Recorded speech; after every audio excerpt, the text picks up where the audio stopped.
Nadine Brincombe et Aurélie Guilleret, Arthur et les gens très pressés.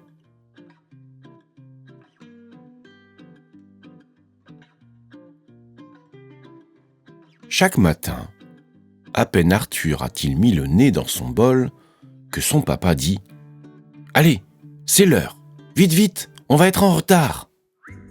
Et chaque matin, Arthur a beau s'accrocher à son bol, sa maman prend sa main, son manteau, son sac à dos et son goûter, ouvre la porte en grand et hop, elle pousse le tout dans l'escalier.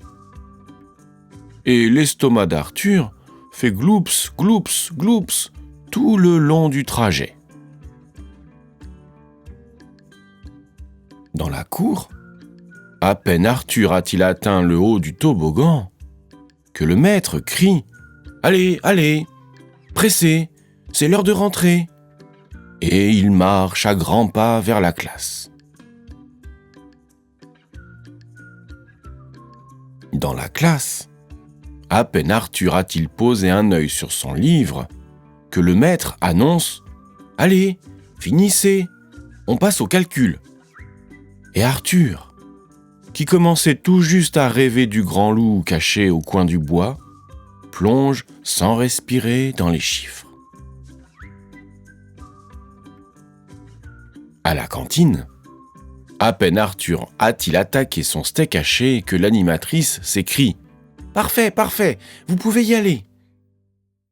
Et Arthur, qui croquait sa deuxième frite, glisse vite fait sa compote dans sa poche et file dans la cour de récré.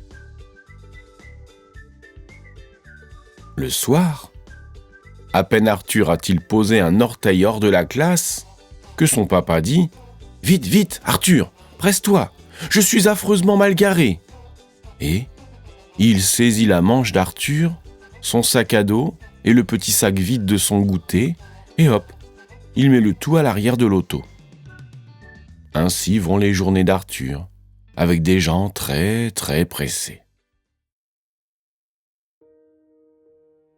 Or, ce matin, à peine Arthur a-t-il goûté son chocolat que sa maman saisit son manteau, son sac à dos, son petit sac à goûter. Elle dit « Vite, vite, presse-toi, on y va !» Ouvre la porte en grand et la claque derrière elle, en oubliant Arthur. Et Arthur se retrouve là, tout seul, devant son bol. Il se sent tout bizarre. Personne ne dit « Allez, allez !»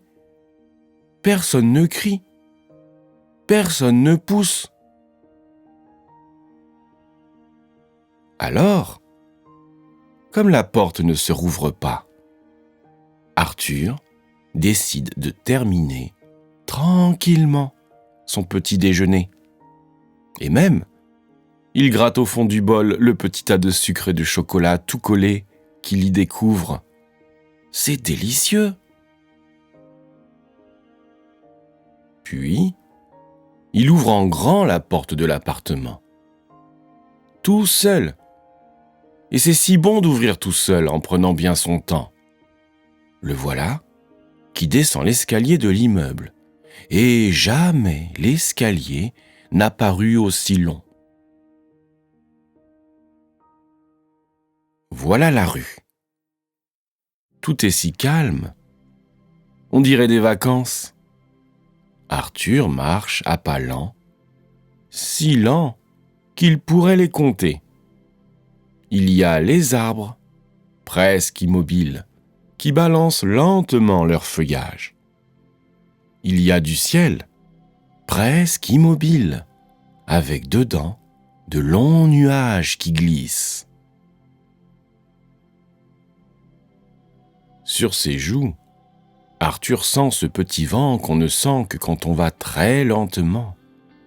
Et il pense, c'est délicieux. Arthur aperçoit l'école. Il voit maman qui s'agite et le maître qui marche à grands pas. et même papa. Tout à coup, maman le voit. « Le voilà !» s'écrie-t-elle, avec un grand cœur dans la voix. « C'est bien, il a pris tout son temps, » dit papa avec son sourire des dimanches. « Vous voyez ?» s'écrie le maître. « Je vous le disais, il est bien arrivé, tout seul et sans souci. Et il a dans les yeux un petit quelque chose qui pétille. »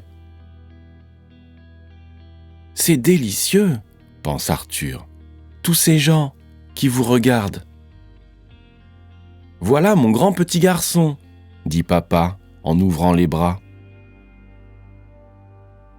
Quand la cloche sonne, le maître murmure presque à regret.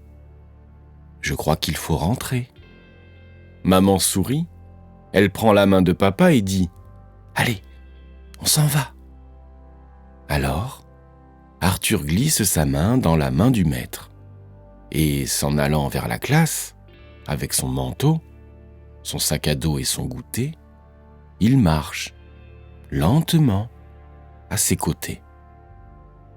Maintenant, ils ont le temps. Et c'est vraiment tout à fait délicieux.